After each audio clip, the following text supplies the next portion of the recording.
Assalamualaikum warahmatullahi wabarakatuh.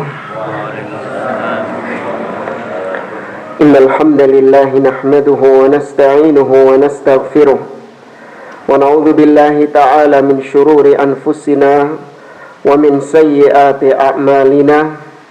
Man yahdihillahu fala mudhillalah wa man yudlil fala hadiyalah. Wa asyhadu an la ilaha illallah wahdahu la syarikalah wa asyhadu anna Muhammadan abduhu wa rasuluh.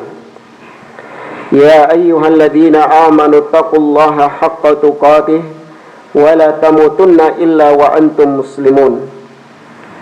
Ya ayyuhan nasu taqu rabbakumul ladzi khalaqakum min nafsin wahidah wa khalaqa minha zawjaha wa batha minhuma rijalan katsiran wa nisaa'a wattaqullaha alladzi tasaaluna bihi wal arham innallaha kana 'alaikum raqiba. Ya ayyuhalladzina amanu taqullaha wa qulu qawlan sadida yuslih lakum a'malakum wa yaghfir lakum dhunubakum wa may yuti'illaha wa rasulahu faqad faza fawzan 'azima. Amma ba'd. Fa inna asdaqal hadithi kitabullah wa khairal hadi hadi Muhammadin sallallahu alaihi wasallam wa syarrul umuri muhdatsatuha wa kullu muhdatsatin bid'ah wa kullu bid'atin dhalalah wa kullu dhalalatin finnar. Ma'asyiral muslimin, ikhwani fillah wa akhwati rahimani wa rahimakumullah. Kita melanjutkan kembali pembahasan kitab Taujihat Islamiyah li Islahil Mujtama' wal Fard oleh Syekh Muhammad bin Jamil Zainu rahimahullahu ta'ala. Kita sampai pada pembahasan hubbur rasuli wattiba'uhu sallallahu alaihi wasallam, yaitu tentang mencintai Rasulullah sallallahu alaihi wasallam dan mengikuti atau meneladani beliau. Kata beliau, kata penulis, qala Allah ta'ala, Allah ta'ala berfirman, qul in kuntum tuhibbunallaha fattabi'uni yuhibbukumullah wa yaghfir lakum dzunubakum wallahu ghafurur rahim. Katakanlah, apabila kalian mencintai Allah, maka ikutilah aku. Maksudnya Nabi SAW. Maka Allah akan mencintai kalian dan Allah akan mengampuni dosa-dosa kalian. Sesungguhnya Allah Maha Pengampun lagi Maha Penyayang. Ayat ini disebut sebagai ayatul mihnah, ayat ujian, di mana setiap orang yang mengaku cinta kepada Allah, maka diuji kecintaannya kepada Allah itu. Kalau memang dia tulus, dia jujur mencintai Allah, maka pasti dia akan mengikuti Nabi Muhammad SAW. Namun kalau cintanya palsu, maka tentu dia tidak akan mengikuti Nabi Muhammad SAW. Makanya di dalam ayat ini Allah perintahkan Nabi, qul, katakanlah wahai Muhammad, kepada orang musyrikin Quraisy, Abu Jahal CS, mereka mengaku cinta kepada Allah Subhanahu wa taala. Ya, mereka mengaku beribadah kepada Allah Subhanahu wa taala meskipun dengan cara-cara syirik. Maka katakan, kalau memang kalian benar cinta kepada Allah, maka ikuti aku. Mengikuti agamanya Nabi SAW, yaitu tauhid, hanya beribadah kepada Allah. Namun ternyata mereka nggak mau mengikuti Nabi, maka berarti cinta mereka dusta. Demikian juga orang Yahudi. Ya, orang Yahudi mereka mengaku cinta kepada Allah. Namun ketika diajak untuk mengikuti Nabi Muhammad SAW, mereka memilih untuk mengkufuri Nabi SAW. Maka cinta mereka kepada Allah itu tertolak, alias cinta yang dusta. Kemudian di dalam ayat ini ada penetapan sifat Allah, yaitu mahabbah. Allah itu memiliki sifat cinta. Dari mana kok kita tetapkan Allah memiliki sifat cinta? Mana ayat itu yang menunjukkan Allah memiliki sifat mahabbah, cinta? Yuhibbukumullah, Allah akan mencintai kalian. Maka Ahlus Sunnah menetapkan bahwa Allah memiliki sifat mahabbah, cinta. Namun sebagaimana kaidah dalam asma wa sifat, meskipun ada kesamaan sifat, kita juga mencintai, Allah juga mencintai, namun hakikat cinta antara kita dengan Allah, cintanya kita dengan cintanya Allah sama atau beda? Beda. Ya, sama-sama punya sifat mahabbah, punya sifat cinta, namun tidak sama hakikatnya. Maka nggak boleh diserupakan dengan cintanya makhluk. Sebagian orang menolak kalau Allah itu punya sifat cinta, karena katanya cinta itu berasal dari gejolak hati, dari getaran-getaran, dari getaran-getaran cinta. Masa Allah mencintai itu dari kayak gitu? Ya seje, gula menungso, itu manusia. Ya, Allah mencintai hamba-hambanya ketika hamba-hambanya taat kepadanya, ketika hambanya beribadah kepadanya, maka Allah mencintai hamba tersebut. Ya. Maka dalam ayat ini jelas, di sini wajibnya kita mengikuti Nabi Muhammad SAW sebagai bentuk realisasi cinta kepada Allah Azza wa Jalla. Wa qala sallallahu alaihi wasallam, dan Nabi SAW bersabda, la yu'minu ahadukum hatta akuna ahabba ilaihi min walidihi wa waladihi wan nasi ajmain. Rawahul Bukhari wa Muslim. Kata Nabi SAW, tidak sempurna keimanan salah seorang di antara kalian sampai dia menjadikan aku lebih dia cintai daripada orang tuanya, daripada anaknya, dan daripada semua manusia yang ada. Maka kita wajib menjadikan Nabi SAW sebagai manusia pertama yang kita prioritaskan dalam cinta, melebihi kedua orang tua kita, melebihi anak dan istri kita, bahkan melebihi semua manusia yang ada. Nah, itu nanti dibuktikan ketika bertentangan antara perintah orang tua dengan perintah Nabi SAW. Mana yang lebih didahulukan? Kalau betul kita mencintai Nabi, maka tentu kita akan mendahulukan perintah Nabi SAW. Ketika bertentangan antara perintah suami, ya buat para istri, bertentangan antara perintah suami dengan perintah Nabi SAW, maka kita diuji cinta kita. Kalau memang kita jujur tulus mencintai Nabi, tentu kita akan mengedepankan perintah Nabi SAW di atas perintah suami itu. Suami memerintahkan istrinya untuk membuka jilbabnya di depan umum, ya, untuk menampakkan auratnya di luar. Sedangkan Nabi SAW memerintahkan untuk menutup aurat.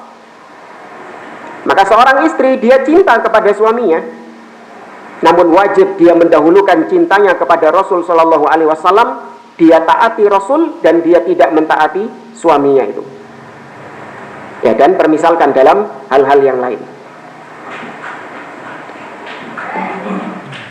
Kemudian kata beliau, laqad ijtama'a li Rasulillah sallallahu alaihi wasallam makarim al-akhlaq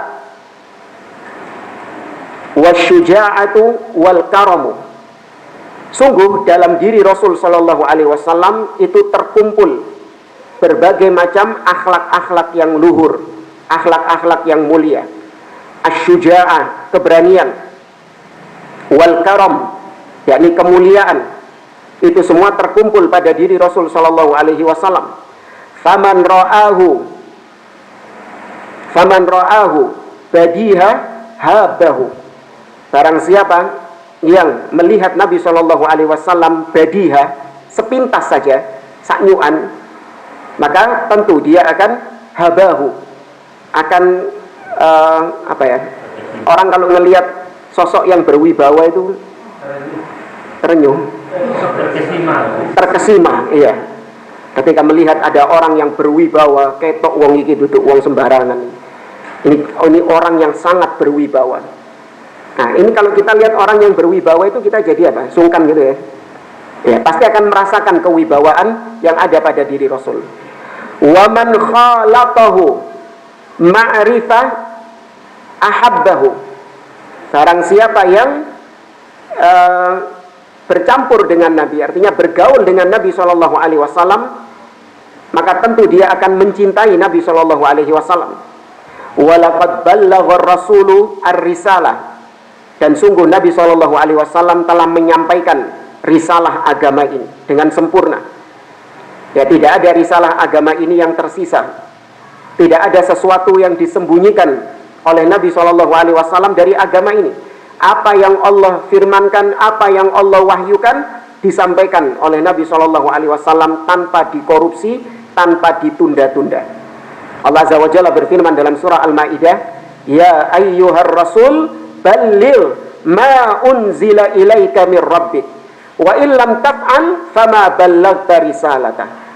Wahai Rasul, sampaikan apa yang Allah turunkan kepadamu, apa yang Rabbmu turunkan kepadamu. Balligh, sampaikan. Apabila kau tidak menyampaikan satu saja, maka kau dianggap tidak menyampaikan semuanya. Wallahu ya'simuka minan nas, dan diberi jaminan sama Allah, Allah akan menjagamu dari manusia. Ya, artinya nggak mungkin Nabi SAW terbunuh atau ya mati diganggu sama manusia, diganggu sama musuh-musuhnya, sampai Nabi terbunuh dalam kondisi agama ini belum tersampaikan. Nggak mungkin. Ya, tidaklah Nabi SAW wafat kecuali pasti agama sudah disampaikan semuanya oleh beliau. Wa nasahal ummah, dan Nabi SAW telah menasehati umat. Nah, ini sering kita bahas. Nasihat dalam bahasa Arab, nasoha, itu memang terkadang maknanya seperti nasihat dalam bahasa Indonesia, menasehati. Tapi terkadang maknanya adalah yaitu menunaikan hak. Nasihat itu artinya adalah menunaikan hak. Contoh, bagaimana antum mengartikan hadis berikut? Ad-dinu an-nasiha, agama itu adalah nasihat. Para sahabat bertanya, liman ya Rasulullah? Untuk siapa nasihat ya Rasulullah? Lillah, nasihat untuk Allah. Ya apa nasihat untuk Allah? Allah dinasehati gitu. Ojo ngono ya Allah, kufur aja. Terus untuk siapa lagi? Walir Rasul, nasihat untuk Rasul. Tuh, Rasul dinasehati, wani loh. Akhirnya kayak siapa itu? Yang bagi ghanimah kemudian mengatakan, i'dil ya Muhammad, berbuat adillah wahai Muhammad. Siapa itu? Bukan Abu Lulu'ah. Nabi lagi bagi-bagi ghanimah, kemudian dia mendapatkan jatah yang sedikit, protes, dinasehati Nabi, wahai Muhammad, ya Muhammad, i'dil, berbuat adillah. Ini namanya menasehati Rasul. Sopo wong ini? Siapa nama orang ini?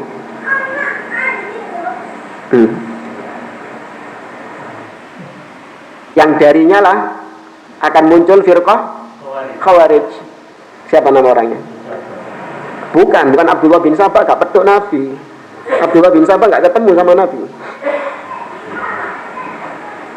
Dzul Khuwaisirah, ya, Dzul Khuwaisirah.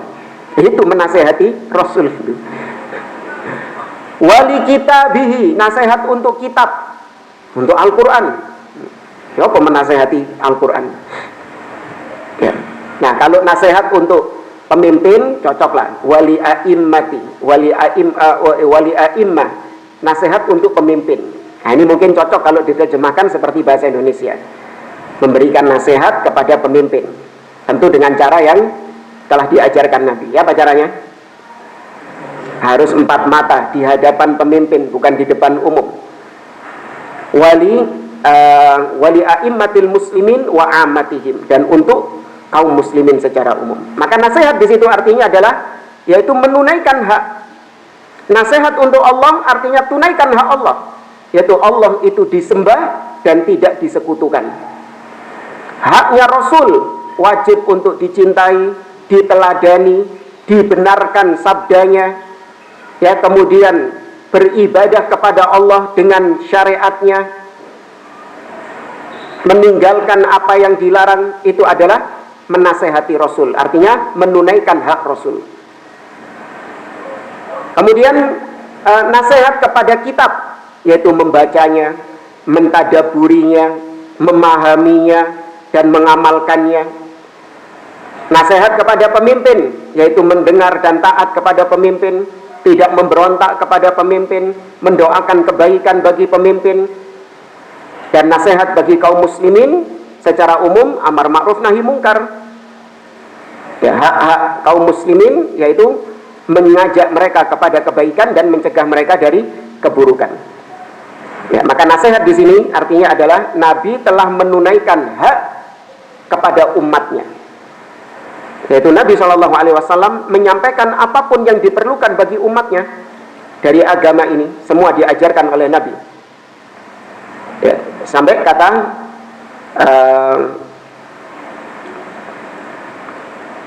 Abu Hurairah, bukan Abu Hurairah, Abu Dzar. Ya, kata Abu Dzar Al-Ghifari, tarakana Rasulullah sallallahu alaihi wasallam wa ma ta'irun yuqallibu janahaihi fil hawa illa wa qad bayyana lakum. Rasulullah meninggalkan kita dan tidaklah burung itu terbang dengan kedua sayapnya di udara kecuali pasti sudah diajarkan kepada kalian ilmunya oleh Nabi sallallahu alaihi wasallam. Kemudian beliau membawakan hadis Nabi, ma baqiya syai'un yuqarribu ilal jannah wa yuba'idu minan nar illa waqad buyyina lakum. Kata Nabi SAW, tidak tersisa sesuatu apapun yang bisa mendekatkan kalian ke surga atau menjauhkan kalian dari neraka kecuali pasti sudah dijelaskan kepada kalian. Nah, maka kalau itu jalan ke surga, ibadah yang bisa mengantarkan ke surga pasti sudah dijelaskan sama Nabi. Kalau ternyata ada amalan yang katanya bisa mengantarkan ke surga, tapi ternyata belum dijelaskan oleh Nabi SAW, berarti Nabi masih belum selesai menyampaikan agama ini. Kurang ya, karena ada ini jalan ke surga, ibadah yang bisa mendekatkan kita ke surga, tapi gak dikandani sama Nabi SAW. Seperti peringatan Maulid Nabi SAW atau peringatan-peringatan bid'ah yang lain. Ya. Coba tanya kepada mereka, yang kalian lakukan ini mendekatkan kalian ke surga atau mendekatkan kalian ke neraka? Pasti mereka jawabnya apa? Mendekatkan kita ke surga. Loh, ada nggak sesuatu yang bisa mendekatkan ke surga yang belum dibilangi, belum diajari sama Nabi SAW? Kalau mereka menjawab ada yang belum diajarkan.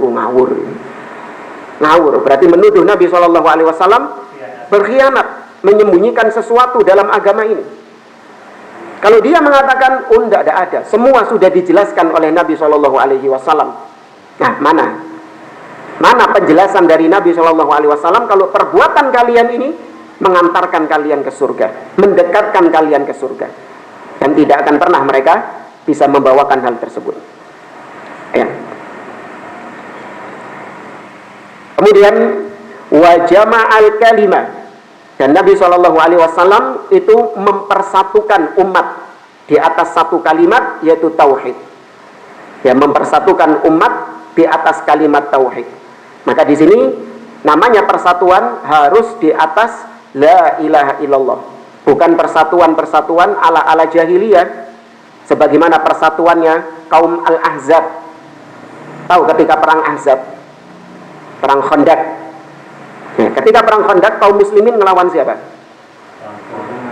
Ya, koalisi. Ya, kaum muslimin melawan pasukan koalisi dari kalangan Yahudi, kemudian kabilah-kabilah Arab yang mereka itu musyrik. Nah, musyriknya ini juga beda-beda Tuhan. Ya, orang Quraisy nyembah sesembahan tertentu. Terus ada kabilah Ghatafan juga punya sesembahannya sendiri.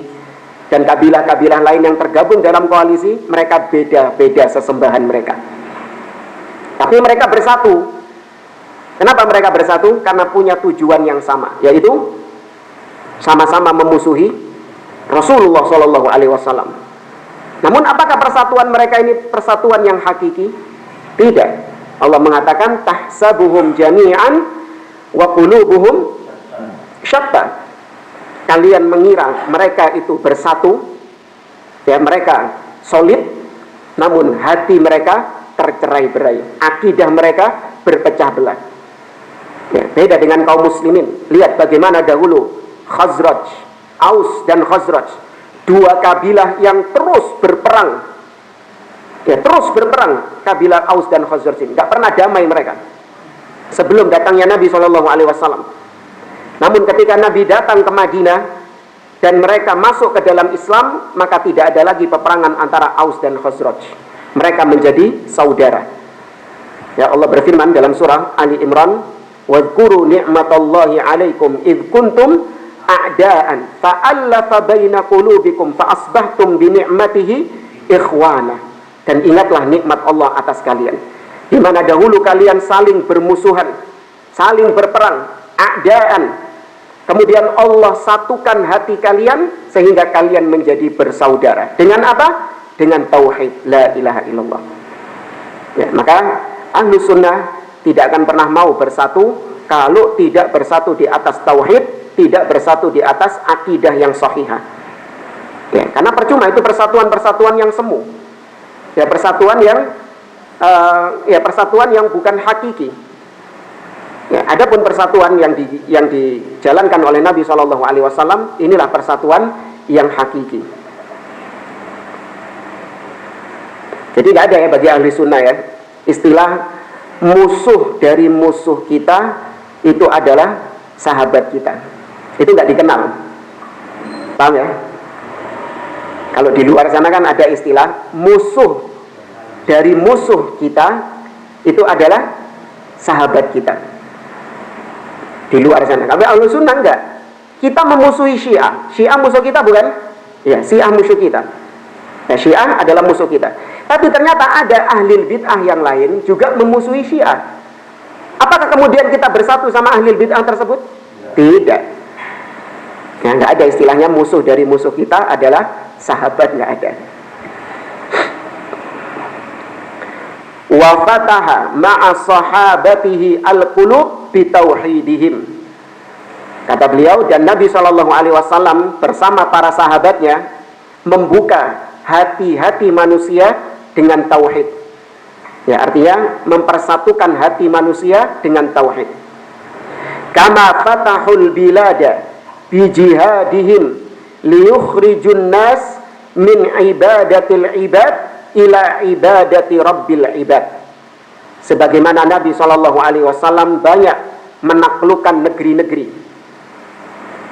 tujuannya adalah untuk mengeluarkan manusia dari penyembahan terhadap makhluk kepada penyembahan terhadap Tuhannya makhluk.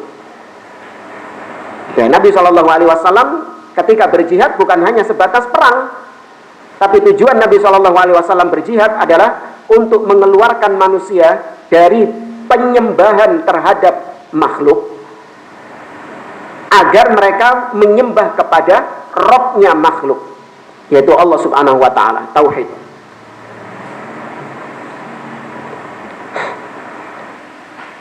Waqad awsalu ilaina hadzal din kamilan khaliyan minal bid'ah wal khurafat la yahtaju ila ziyadatin aw nuqsan. Dan sungguh para sahabat Nabi dan para sahabat telah menyampaikan agama ini kepada kita secara sempurna. Ya, Nabi telah meninggalkan agama ini, para sahabat telah meriwayatkan, menyampaikan agama ini secara sempurna, bersih dari segala macam bid'ah dan khurafat-khurafat, di mana agama ini tidak membutuhkan tambahan dan tidak pula membutuhkan pengurangan. Ya, karena Allah berfirman, "Al-yauma akmaltu lakum dinakum wa atmamtu 'alaikum ni'mati wa raditu lakumul Islam madinah." Pada hari ini telah aku sempurnakan bagi kalian agama kalian, dan aku cukupkan nikmatku atas kalian, dan aku ridhoi Islam sebagai agama kalian. Nah, orang-orang Syiah mereka berusaha untuk mencela para sahabat. Tujuannya adalah untuk meruntuhkan agama ini. Ya, untuk meruntuhkan agama ini. Sebagaimana kata Al-Imam Abu Zur'ah Ar-Razi rahimahullahu ta'ala, beliau mengatakan, "Innama yuridun liyajrahu syuhudana." Sesungguhnya mereka yang mencela para sahabat, mereka itu hakikatnya ingin untuk mencela saksi-saksi kita. Maksudnya saksi-saksi di sini adalah orang-orang yang mempersaksikan Al-Quran. Jadi kalau di persidangan, untuk membatalkan dakwaan adalah dengan menjatuhkan apa ya? Saksinya. Kalau saksinya sudah jatuh, maka klaimnya otomatis sudah gugur. Maka para sahabat adalah saksi-saksi. Mereka lah yang menyaksikan turunnya wahyu kepada Nabi Shallallahu Alaihi Wasallam. Mereka yang menyaksikan agama ini bersama Nabi, berperang bersama Nabi, berhijrah bersama Nabi. Nah, kaum Syiah mereka ingin untuk membatalkan saksi-saksi tersebut, liyubtilul kitab was sunnah, untuk membatalkan Al-Quran dan Sunnah. Jadi kalau kita sudah tidak lagi percaya dengan sahabat, maka hadis yang dibawakan oleh sahabat kita terima atau enggak? Enggak akan kita terima. Bahkan Al-Quran itu juga dibawa oleh siapa? Sahabat. Maka Al-Quran pun juga akan kita tolak. Ini kenapa alasannya Rafidhah gemar mencaci maki para sahabat.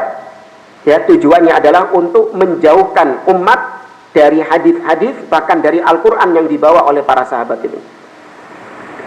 Seharusnya mereka mencela langsung Rasul, cuman mereka nggak mampu. Kalau mencela langsung Rasul Shallallahu Alaihi Wasallam, otomatis tidak ada yang mau mengikuti mereka. Tapi ketika yang dicela adalah para sahabat, nah ini mungkin sebagian orang masih mau mengikutinya. Apalagi dengan syubhat-syubhat mereka. Mereka bawakan ayat-ayat, dalil-dalil yang seakan-akan iya, ternyata sahabat ini nggak semuanya jujur. Ada sahabat-sahabat yang memang memanipulasi. Dan mereka bawakan riwayat-riwayat yang ditunggangi untuk mendukung klaim-klaim dusta mereka. Ya, Ahlussunnah enggak. Ahlussunnah tetap berpegang dengan usul akidah bahwasanya semua para sahabat udul. Semua sahabat Nabi Shallallahu Alaihi Wasallam terpercaya. Ya, mereka adalah orang-orang yang paling mulia dari umat Islam ini setelah Nabi Muhammad Shallallahu Alaihi Wasallam. Tidak ada manusia yang lebih mulia setelah generasi sahabat, tidak ada yang lebih mulia dari para sahabat. Makanya antum kalau ditanya mana yang lebih mulia, Umar bin Abdul Aziz atau Muawiyah bin Abi Sufyan? Sepakat Muawiyah. Ada yang bilang Umar bin Abdul Aziz, bukan Umar bin Khattab loh ya. Kenapa kok Muawiyah lebih mulia daripada Umar bin Abdul Aziz? Muawiyah sahabat, Umar bin Abdul Aziz bukan sahabat. Bukan berarti Umar bin Abdul Aziz nggak mulia, mulia. Tapi tetap kalau jika dibandingkan dengan sahabat, tetap lebih mulia sahabat. Ini akidah kita. Dan nggak boleh ada yang menyelisihinya. Jangan toleransi sama orang-orang yang berselisih dalam masalah ini. Oh iya, itu kan pendapatmu. Tapi kalau pendapat kita, nggak semua sahabat itu kredibel, nggak semua sahabat itu terpercaya. Ada sahabat-sahabat yang memang kufur, ada sahabat-sahabat yang memang munafik. Ya ini perbedaan pendapat. Ya sudah, saling menghormati. Enggak tak hormati kon. Kalau perbedaan pendapatnya seperti ini, dihormati apa enggak? Enggak dihormati, karena ini prinsip. Ya namanya prinsip, enggak boleh ada perbedaan di situ. Wa qala sallallahu alaihi wasallam, Nabi sallallahu alaihi wasallam bersabda, "Innama bu'ithu li utammima salihal akhlak." Sesungguhnya aku diutus untuk menyempurnakan akhlak yang mulia. Nah, akhlak ini sering disempitkan cuman masalah sesama manusia saja. Akhlak sesama manusia. Nabi itu diutus untuk menyempurnakan akhlak. Jadi sing difokusno sama dia itu akhlak sesama manusia. Lupa ada akhlak kepada siapa? Allah Subhanahu wa taala. Ada akhlak kepada Allah. Bagaimana akhlak kepada Allah? Bertauhid. Allah disembah dan tidak dipersekutukan. Ya, maka muncul sebagian orang yang nafasnya itu berbau liberal. Allah tidak melihat agamanya. Yang dilihat sama Allah adalah akhlaknya. Yang penting kau baik sama orang lain, ya kan? Yang penting kau bermanfaat bagi orang lain. Ya, maka kau masuk surga meskipun kau tidak menyembah Allah, karena Allah nggak butuh untuk disembah dan seterusnya. Naudzubillah. Apa manfaatnya baik sama orang tapi kurang ajar sama Allah Subhanahu wa taala? Tidak ada manfaatnya. Ya, maka Ahlussunnah betul mendengungkan akhlak yang mulia, tapi akhlak yang paling utama untuk kita perbaiki adalah akhlak kita kepada Allah Subhanahu wa taala. Baru kemudian akhlak kepada orang lain. Ada ungkapan yang cukup atau viral juga. akhlak lebih tinggi daripada ilmu, atau adab lebih utama, lebih tinggi daripada ilmu. Betul apa enggak kalimat ini? Hah? Nah sekarang bagaimana Anda tahu itu adab kalau nggak punya ilmu? Ya kan gitu. Bagaimana Anda tahu itu adab kalau Anda tidak memiliki ilmu? Berarti patokannya adab menurut mereka adalah kembali kepada, kalau kita nggak punya ilmu, ilmu dimaksud ilmu agama ya. Kalau kita nggak punya ilmu, maka adab yang dimaksud di sini adalah adab yang umum berjalan. Sedangkan adab yang umum berjalan, apakah semuanya sesuai dengan agama? Tidak. Semuanya nggak sesuai dengan agama. Adab di negeri kita, kalau misalnya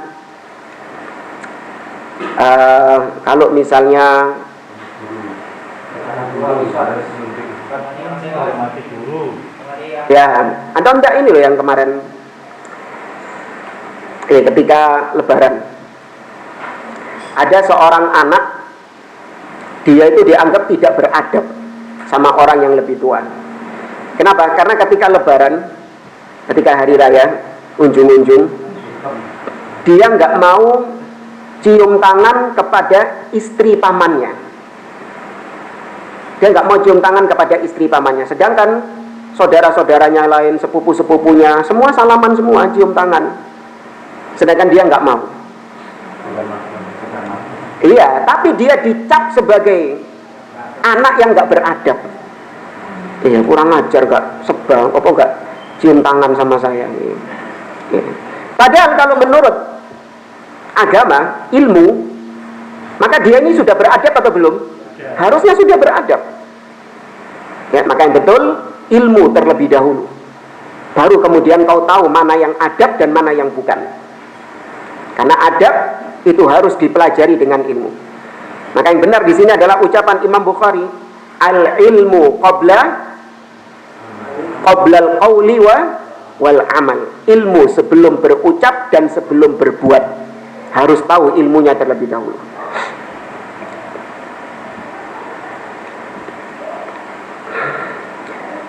Kemudian kata beliau, hadhihi akhlaqu rasulikum. Maka inilah akhlak Rasul kalian.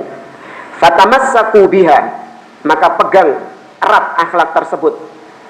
Litakunu muhibbina sadiqin, agar kau menjadi orang-orang yang mencintai Rasul sallallahu alaihi wasallam dengan benar.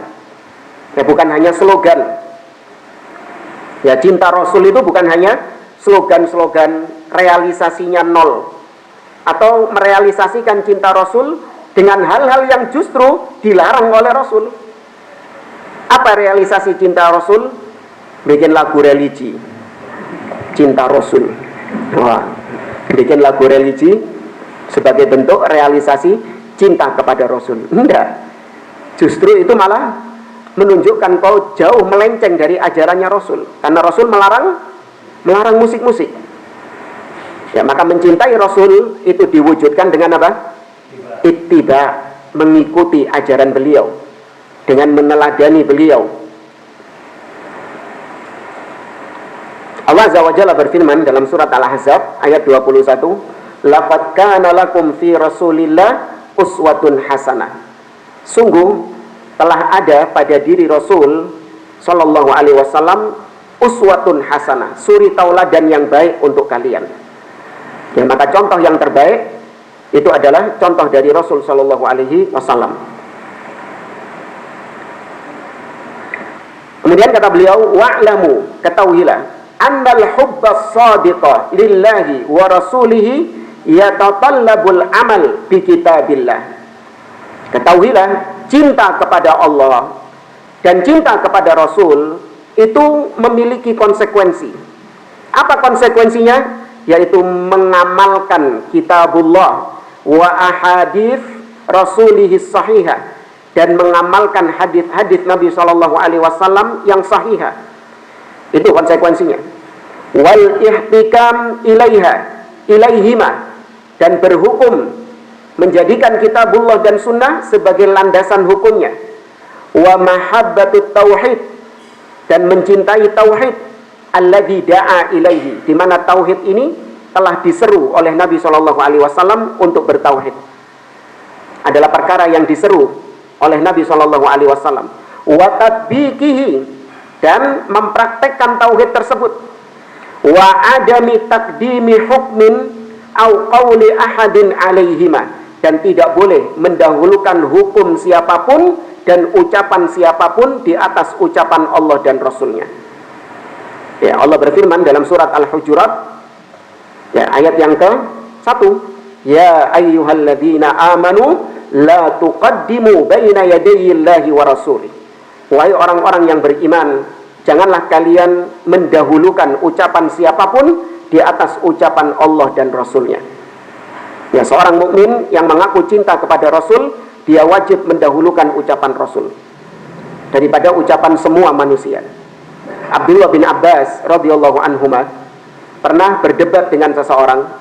Kemudian Abdullah bin Abbas mengatakan, akhsha an tanzila alaikum hijaratun minas sama. Aku khawatir kalian dihujani batu dari langit. Kenapa? Aqulu lakum qala Allah qala Rasul. Aku katakan kepada kalian, Allah berfirman, Nabi bersabda. Wa taqulun, tapi kalian jawab dengan qala Abu Bakar wa Umar. Tapi Abu Bakar enggak gitu ngomongnya. Tapi Umar enggak gitu ngomongnya. Tuh, sekelas Abu Bakar dan Umar seandainya mengucapkan suatu ucapan yang menentang Allah dan Rasulnya, ucapan siapa yang kita ambil? Allah dan Rasulnya. Kita katakan seandainya. Padahal nggak mungkin Abu Bakar dan Umar mengucapkan sesuatu yang bertentangan dengan Allah dan Rasulnya, nggak mungkin. Tapi di sini, ya, tapi di sini katakanlah seandainya. Ya, karena namanya dalil itu qala Allah dan qala Rasul. Ini sekelas Abu Bakar dan Umar, dua manusia yang paling mulia setelah Rasulullah SAW. Apalagi yang di bawah Abu Bakar dan Umar. Ada orang-orang yang komen, ya pernah ada video yang ngomong kayak gini. Ada orang-orang yang komen begini, oh iya Ustaz, apalagi omongan ente. Nah saya jawab, loh iya, wis mari dijelasno ngono lho. Kok pakai dipertegas gitu? Iya, apalagi ucapan saya. Kalau sekelas Abu Bakar dan Umar saja, ketika bertentangan dengan Allah dan Rasulnya, tetap kita berpegang dengan ucapan Allah dan Rasulnya. Apalagi ucapan saya, iyo, gati mbok tegesi kok ngono. Otomatis sudah. Ketika ucapan saya bertentangan dengan Allah dan Rasulnya, buang. Iya, buang siapa kita. Ucapan ulama saja, ketika memang jelas-jelas bertabrakan dengan dalil, maka tidak kita ambil ucapannya. Imam Malik mengatakan, kullun yukhad wa yutrak illa sahibu hadal qabr. Semua ucapan manusia bisa diterima dan bisa ditolak kecuali orang yang ada di kuburan itu. Yaitu Rasul Shallallahu Alaihi Wasallam. Beliau menunjuk kuburnya Nabi Shallallahu Alaihi Wasallam. Kalau ucapan manusia selain Rasul Shallallahu Alaihi Wasallam harus ditimbang lagi dengan qala Allah dan qala Rasul. Tapi kalau ucapan Rasul Shallallahu Alaihi Wasallam mutlak diterima, nggak pakai ditimbang-timbang lagi. Usik, tak timbang disik, sesuai sama akal apa enggak? Kalau sudah datang ucapan Rasul dan itu sahih, wajib apa? Wajib diterima. Itu konsekuensi dari ucapan syahadat kita, asyhadu anna Muhammadan Rasulullah. Nggak pakai ditimbang dengan akal, nggak pakai ditimbang dengan ucapan fulan, enggak. Ya, Allah Azza wa Jalla berfirman dalam surah Al-Hasyr ayat yang ke-7, wa ma atakumur rasulu fakhudhu. Apapun yang didatangkan oleh Rasul untuk kalian, maka ambil. Wa ma nahakum anhu fantahu. Dan apa yang dilarang Rasul untuk kalian, maka tinggalkan. Ya, ini sikap seorang muslim, tidak mendahulukan ucapan siapapun di atas ucapan Allah dan Rasulnya. Wa min alamati hubbihi sallallahu alaihi wasallam hubbut tauhid. Dan di antara tanda cinta kepada Nabi sallallahu alaihi wasallam adalah mencintai tauhid. Itu bukti cinta kepada Nabi sallallahu alaihi wasallam dengan mencintai tauhid. Alladzi da'a ilaihi. Karena Nabi sallallahu alaihi wasallam menyeru manusia kepada tauhid. Tidak henti-hentinya Nabi SAW mengajak manusia kepada tauhid dan memperingatkan mereka dari bahaya syirik. Maka kalau kita mengaku cinta kepada Nabi, mengaku mengikuti Nabi, prioritaskan dakwah kita kepada tauhid. Ya, sebagaimana Nabi SAW memprioritaskan dakwahnya kepada tauhid. Ini sudah kita bahas pada pembahasan yang lalu. Bagaimana dakwah Nabi SAW itu sangat kental dengan tauhid. Prioritasnya dakwah beliau adalah at-tauhid, beribadah hanya kepada Allah Subhanahu wa taala. Ya, maka dai-dai, ya ustadz-ustadz, kiai-kiai atau siapapun dia yang mengaku cinta, gembar-gembor cinta kepada Nabi, cinta kepada Nabi, namun tidak memprioritaskan dakwah kepada tauhid, maka cintanya apa? Dusta. Ya, cintanya dusta. Seandainya jujur cintamu kepada Nabi SAW, kau akan meniru Nabi, yaitu memprioritaskan dakwahmu kepada tauhid. Ya, buru-buru memprioritaskan dakwah kepada tauhid. Mereka pelaku syirik kok. Ya kan? Mereka sendiri orang-orang yang getol dengan kesyirikan, mengkeramatkan kuburan-kuburan, kerjaannya nyium-nyium batu nisan. Ya enggak? Iya, kerjaannya menghiasi kuburan seperti manten. Ya, buru-buru memperingatkan manusia dari kesyirikan. Mereka pelaku kesyirikan kok. Maka mustahil mereka memperingatkan manusia dari syirik, mengajak manusia kepada tauhid. Wa tatbiqihi, dan diantara bentuk cinta kepada Nabi SAW adalah merealisasikan tauhid, mempraktekkan tauhid dalam kehidupan.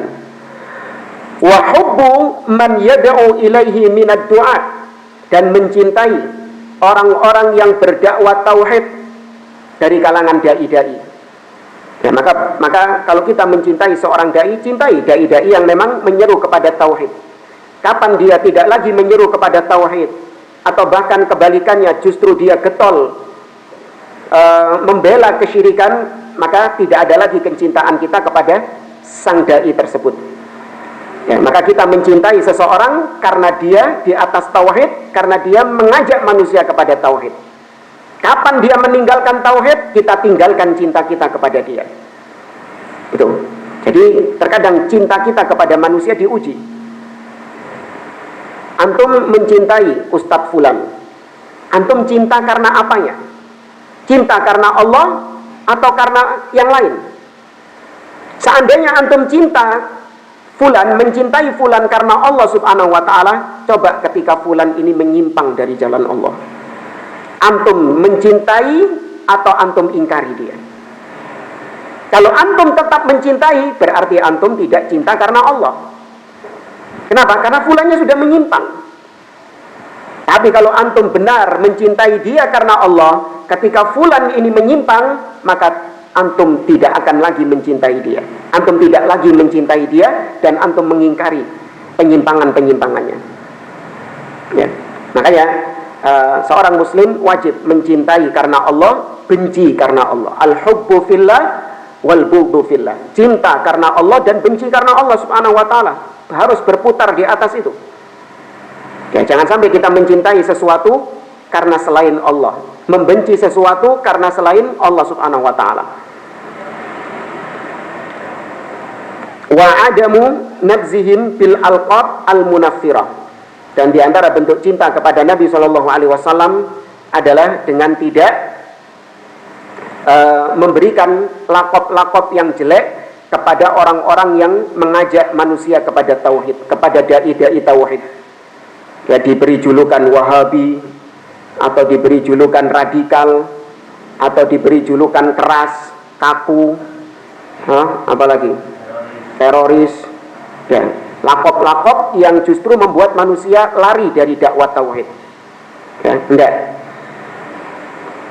Kemudian beliau tutup dengan doa, Allahumma rzuqna hubbahu wattiba'ahu wa syafa'atahu wa takhalluq bi akhlaqihi sallallahu alaihi wasallam, amin. Ya Allah, berikan kepada kami, anugerahkan kepada kami cinta kepada Rasul sallallahu alaihi wasallam, ittiba' kepada Rasul, syafaat Rasul sallallahu alaihi wasallam, dan jadikan kami berakhlak seperti akhlaknya Rasul sallallahu alaihi wasallam. Para jamaah rahimani wa rahimakumullah, Ini bab tentang mencintai Rasul Shallallahu Alaihi Wasallam. Ya, kita tambahkan sebuah hadis yang diriwayatkan oleh Aisyah radhiyallahu anha, di mana Aisyah meriwayatkan, ja'a rajulun ilan Nabi Shallallahu Alaihi Wasallam. Pernah suatu ketika ada seseorang yang datang kepada Nabi Shallallahu Alaihi Wasallam, faqala, maka orang ini mengatakan, ya Rasulullah,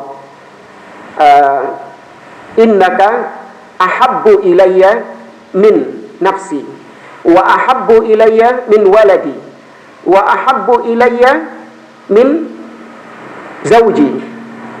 Atau kama qala, wahai Rasulullah, sungguh kau adalah manusia yang paling aku cintai melebihi diriku sendiri, melebihi anakku, melebihi istriku. Ya, kemudian wa anni la akunu fil bait, namun ketika aku di rumah, falam asbir, aku itu nggak bisa sabar, selalu teringat-ingat tentangmu, hatta atika fa'andur ilaik, sehingga aku harus mendatangimu dan aku melihatmu, baru lega bu. Ini namanya orang cinta itu selalu terbayang-bayang. Kalau aku di rumah, aku selalu terbayang-bayang engkau, dan kalau itu sudah ada dalam diriku, aku nggak bisa sabar, bingung, gelibet kuno, sampai aku mendatangimu, aku melihat engkau, baru lega aku.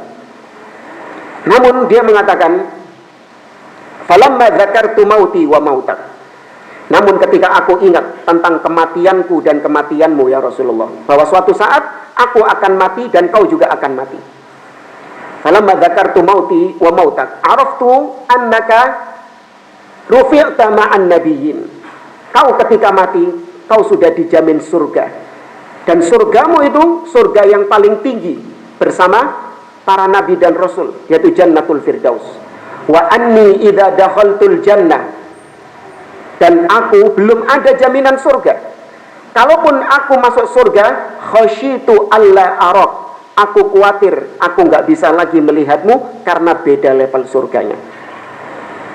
Tuh bayangkan, saking cintanya kepada Nabi, dia bukan cuma ingin masuk surga saja, tapi dia ingin di surga itu bersama Nabi Shallallahu Alaihi Wasallam. Segitunya nggak kita itu? Hah?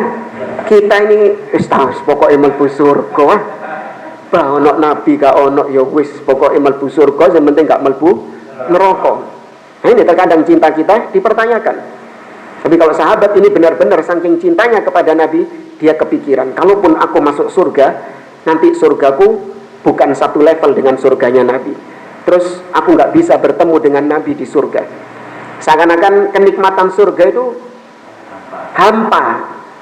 Ya, seakan-akan kenikmatan surga itu hambar kalau di dalamnya nggak ada Nabi Shallallahu Alaihi Wasallam. Kemudian ketika itu Rasul Shallallahu Alaihi Wasallam terdiam, tidak bisa menjawab pertanyaan sahabat ini. Kemudian turunlah firman Allah di dalam surat An-Nisa ayat 69 kan, kalau tidak salah. Ya, ayat 69. Allah Azza wa Jalla mengatakan, may yuti'illaha war rasul fa ulaika ma'al ladina an'ama Allahu 'alaihim minan nabiyyin was siddiqin wasyuhada'i was salihin wa hasuna ulaika rafiqa. Betul ya? 69 ya. Barang siapa yang taat kepada Allah dan Rasulnya, maka kelak dia akan dikumpulkan bersama orang-orang yang telah Allah beri nikmat atas mereka. Ini tafsir dari surat Al-Fatihah yang kita baca. Siratal ladzina an'amta 'alaihim. Ya Allah, tunjukkan kepada kami jalan yang lurus, jalannya orang-orang yang Kau beri nikmat atas mereka. Siapa yang diberi nikmat? Minan nabiyyin, dari golongan para nabi. Was-siddiqin, orang-orang yang siddiq, yang jujur keimanannya. Was-syuhada, orang-orang yang syahid. Was-sholihin, dan orang-orang yang soleh. Ya Allahumma ja'alna minhum, semoga kita termasuk di dalamnya. Kemudian juga ada kisah yang menakjubkan dari seorang sahabat, yaitu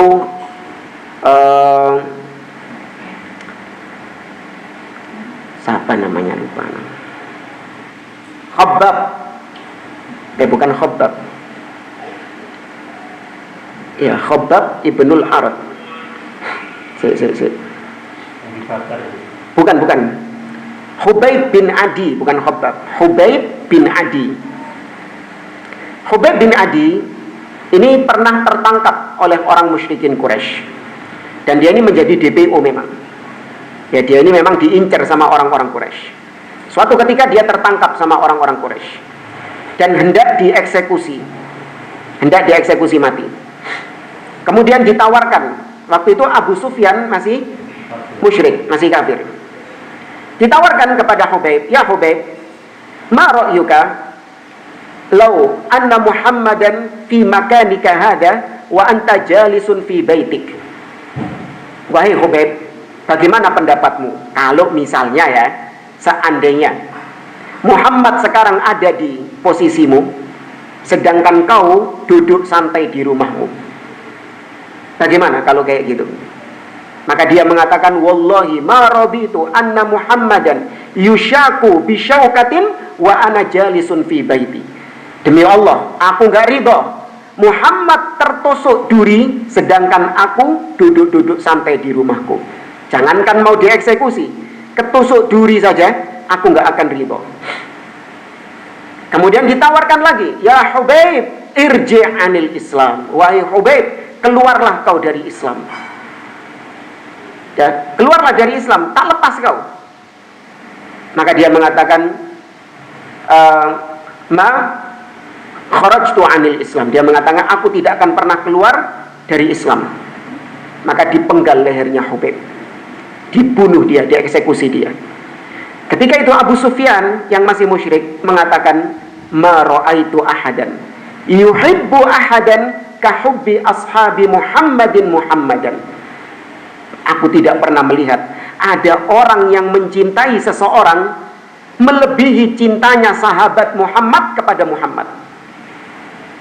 Jadi paling nemen cintanya seseorang itu adalah cintanya sahabat kepada Nabi SAW.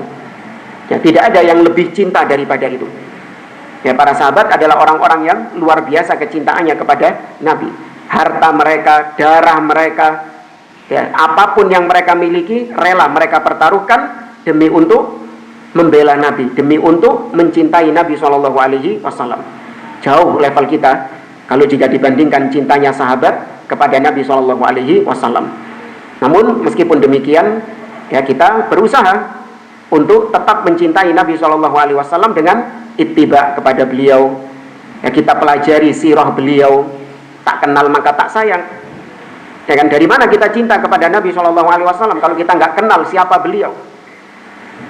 Ya, kalau kita nggak tahu bagaimana beliau, maka pelajari sirah Nabi SAW untuk kita mengenal kepribadian beliau, sehingga semakin tumbuh cinta kita kepada Nabi dan semakin besar keinginan kita untuk dikumpulkan bersama Nabi SAW di akhirat kelak. Nah, insyaallah pada pertemuan berikutnya kita akan membahas tentang min wasiyah Rasulullah SAW, atau di antara hadis-hadis, ya, hadis haular Rasul, hadis-hadis tentang Rasul, wasiat-wasiat Rasulullah SAW. Dan sebelum kita akhiri, kalau ada yang mau ditanyakan, tafadhol. Ya. Assalamualaikum. Jadi Bapak mengatakan tentang firman Allah yang memperingatkan Rasul tentang salat. Jangan sampai lupa untuk menyampaikan semuanya, tapi Allah menjamin Rasul. Maknanya itu apa? Padahal Allah memperingatkan Nabi, tapi Allah juga menjamin Nabi. Ya. Bukan berarti ketika Allah memperingatkan Nabi, bukan berarti Nabi ada potensi untuk hal tersebut. Sama seperti ketika Allah mengatakan, walaqad uhiya ilaika wa ilal ladzina min qablika la in asyrakta la yahbatanna 'amaluk wa la takunanna minal khasirin. Sungguh telah diwahyukan kepadamu, wahai Muhammad, dan kepada nabi-nabi sebelummu, bahwa apabila kau berbuat syirik, tuh diancam sama Allah, apabila kau berbuat syirik maka hanguslah semua amalanmu dan kau menjadi orang yang merugi. Allah ketika memperingatkan itu bukan berarti Nabi punya potensi untuk melakukan kesyirikan, tidak. Tapi itu dalam rangka untuk tanbih, sekelas nabi saja yang maksum tetap diperingatkan oleh Allah dari syirik, apalagi selain nabi. Maka demikian juga dalam menyampaikan agama ini, kalau Nabi SAW diperingatkan Allah untuk menyampaikan apa yang Allah wahyukan, maka demikian juga para ulama, demikian juga para dai yang meneruskan perjuangan Nabi harus seperti itu. Dia diancam oleh Allah untuk menyampaikan agama ini. Nggak boleh dia sembunyikan agama ini karena takut kehilangan pengikut, ya takut kehilangan followers, ya takut kehilangan subscriber. Nggak boleh, dia terkena ancaman ini juga. Ya. Kemudian Allah mengatakan, wallahu ya'simuka minan nas. Allah menjagamu dari manusia. Itu karena orang yang menyampaikan kebenaran, orang yang menyampaikan yang hak, pasti akan ada apa? Pasti akan ada ujian, pasti ada gangguan onak dan duri. Maka Allah berikan jaminan bahwasanya Nabi SAW senantiasa ditolong, senantiasa dilindungi oleh Allah Subhanahu wa taala dari gangguan manusia tersebut. Tugasmu hanya menyampaikan saja. Ya, maka di situ Nabi SAW melaksanakan perintah Allah tersebut, dan Allah menunaikan janjinya. Nabi dilindungi. Nabi dilindungi. Tahu ketika Nabi mau hijrah, orang-orang Quraisy bersatu padu untuk membunuh Nabi SAW. Anda tahu ya? Ya, Abu Jahal punya rencana, yaitu pemuda-pemuda dikumpulkan dari masing-masing kabilah mewakili satu-satu. Kabilah ini, kabilah ini, kabilah ini. Kemudian mereka bersiap-siap di depan rumahnya Muhammad. Begitu Muhammad keluar langsung dibunuh. Ya, yang membunuh siapa? Perwakilan semua. Sehingga kalau semua kabilah yang membunuh, maka Bani Hashim, kabilahnya Nabi SAW, tidak akan bisa menuntut balas. Karena yang sing mate ini kabeh ditawur iki Bani Hashim iki, kawani. Tapi lihat Allah Subhanahu wa taala menjaga Nabi SAW. Nabi keluar tanpa dilihat oleh mereka. Ya. Allah jadikan mereka buta. Allah jadikan mereka tidak melihat. Ya. Apa kata Allah dalam surat Yasin? Ya, apa? Wa ja'alna min baini aydihim saddan wa min khalfihim saddan fa aghshaynahum fahum la yubsirun. Mereka enggak melihat. Ya. Itu ada buat ilmu menghilang itu Pak, ramalannya mereka itu. Oke, baca ayat itu. Banyak yang bisa ngilang, terutama yang punya utang. Yang punya utang itu bisa ilmu hilang. Kalau belajar ilmu hilang itu tanya sama yang suka ngutang itu. Pinter ngilangnya itu.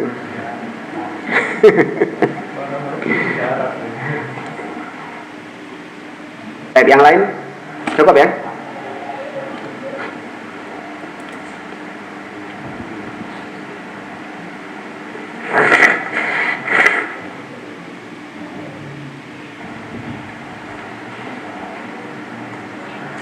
Kita cukupkan. Subhanakallahumma wa bihamdik, asyhadu an la ilaha illa anta, astaghfiruka wa atubu ilaik. Assalamualaikum warahmatullahi wabarakatuh.